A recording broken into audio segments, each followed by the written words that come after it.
Dear students, class 6 की general science में आज हम यूनिट 11 इन्वेस्टिगेटिंग साउंड में speed of sound and receiving device को डिस्कस करेंगे।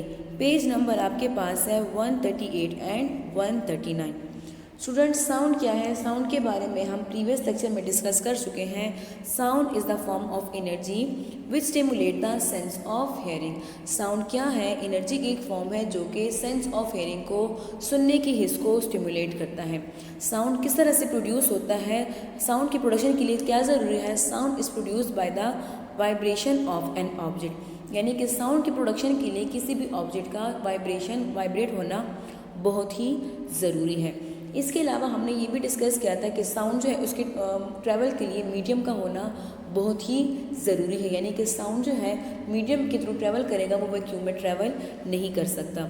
अब जो डिफरेंट मीडियम हमारे पास होते हैं उनमें साउंड जो है उसकी डिफरेंट स्पीड होती है, डिफरेंट स्पीड से वो ट्रैवल करता है। स्पीड ऑफ साउंड क्या है? Speed of sound can be defined as the distance cover by the sound in unit time. Unit time क्या होता है? 1 सेकेंड, यानी कि 1 सेकेंड में हमारे पास साउंड की लहरें, साउंड की जो वेव्स होती हैं वो जितना डिस्टेंस कवर करती हैं उस डिस्टेंस को कहा जाता है स्पीड। अब साउंड की जो स्पीड होती है वो डिफरेंट मीडियम में डिफरेंट टेम्परेचर पे डिफरेंट होती है। फॉर एग्जांपल अगर हम एयर की बात करें तो एयर में साउंड की जो स्पीड है वो 0 टेम्परेचर पे 0 डिग्री सेंटीग्रेड पे वो 332 मीटर पर सेकंड है।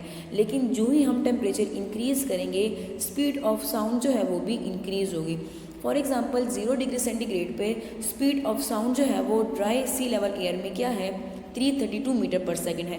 लेकिन इसी एयर में अगर हम टेम्परेचर को 0 डिग्री सेंटीग्रेड से 20 डिग्री सेंटीग्रेड तक इंक्रीज़ करेंगे तो जो स्पीड ऑफ साउंड है वो भी 332 से 340 मीटर पर सेकंड हो जाएगा। यानी कि जब हम टेम्परेचर इंक्रीज़ करेंगे तो क्या होगा? स्पीड ऑफ साउंड भी इंक्रीज़ होगा। इसी तरह क्या होता है, हमारे पास जो साउंड वेव्स होती हैं वो फास्ट मूव करती है in liquid and solid medium as compare to gases, यानी कि गैसेस में, एयर में साउंड की जो स्पीड है वो स्लो है एज़ कम्पेयर टू लिक्विड, और फिर लिक्विड की स्लो है गैसेस। तो सबसे फास्ट स्पीड किसकी होगी? गैसेस की, यानी कि सबसे तेज़ आवाज़ सॉलिड में सुनाई देगी, इसके बाद लिक्विड में, और सबसे स्लो आवाज़ जो होगी वो एयर में सुनाई दी जाएगी। जैसे कि हमारे पास स्पीड ऑफ साउंड है वाटर में वो 1525 मीटर पर सेकंड है, जो कि एयर के मुकाबले में बहुत ही ज़्यादा है। लेकिन अगर हम स्पीड ऑफ साउंड की बात करें एयर में, लोहे में बात करें तो वो क्या है? 5130 मीटर पर सेकंड, जो कि इंतहाई ज़्यादा है। आपके स्कूल में जो बेल होती है, जो घंटी होती है, वो आयरन से मिलकर बनी होती है और वो बहुत ही फास्ट साउंड प्रोड्यूस करती है। उसकी इंटेंसिटी बहुत ज़्यादा तेज़ होती है और स्पीड भी बहुत तेज़ होती है, यानी कि बहुत दूर तक सुनाई दे सकती है। तो हमारे पास जो गैसेस पार्टिकल होते हैं उनकी स्पीड कम होती है एज़ कम्पेयर टू लिक्विड, और फिर लिक्विड की कम होती है एज़ कम्पेयर टू सॉलिड।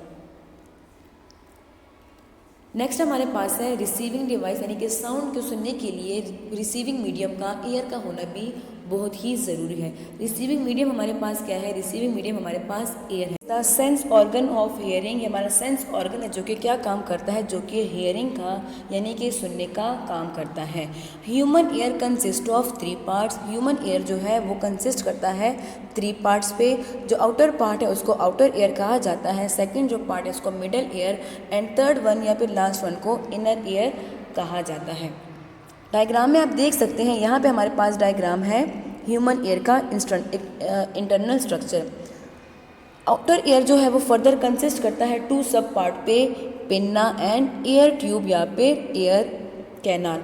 ये हमारे पास पार्ट है आउटर एयर के।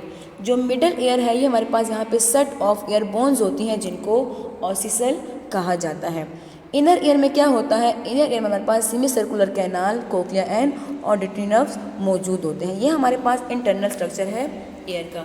अब किस तरह से एयर जो है वो फंक्शन परफॉर्म करता है, किस तरह से सुनने का अमल करता है, किस तरह से हम आवाज़ सुन सकते हैं थ्रू द एयर, तो क्या होता है? सबसे पहले हमारे पास जो साउंड्स वेव आती है किसी भी साउंड प्रोड्यूसिंग मीडियम से, किसी भी सोर्स से, तो एयर क्या करता है? एयर का जो एक्सटर्नल पार्ट है, एक्सटर्नल पार्ट में भी जो पिन्ना है, ये पिन्ना क्या करता है? ये साउंड वेव्स को कलेक्ट करता है, ये साउंड वेव का कलेक्ट करता है और उनको कैरी करता है थ्रू द एयर ट्यूब या फिर एयर कैनल।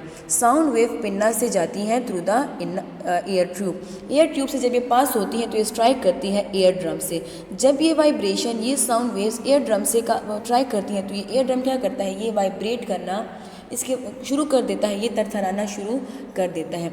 ये वाइब्रेशन जो है ये एयर ड्रम से सेट ऑफ एयर बोन्स में मिडल ईयर में पहुंच जाती हैं। फिर ये वाइब्रेशन मिडल ईयर से इनर ईयर में ट्रांसफ़र होती है। इनर ईयर में हमारे पास मौजूद होते हैं ऑडिटरी नर्व। ये ऑडिटरी नर्व क्या करते हैं, इन साउंड वेव्स को ट्रांसमिट करते हैं टू द ब्रेन और फिर इस तरह से हम आवाज़ को सुन सकते हैं। तो इस तरह से क्या होता है, इस तरीके से हम मुख्तलिफ़ किस्म की आवाज़ें सुन सकते हैं। इसके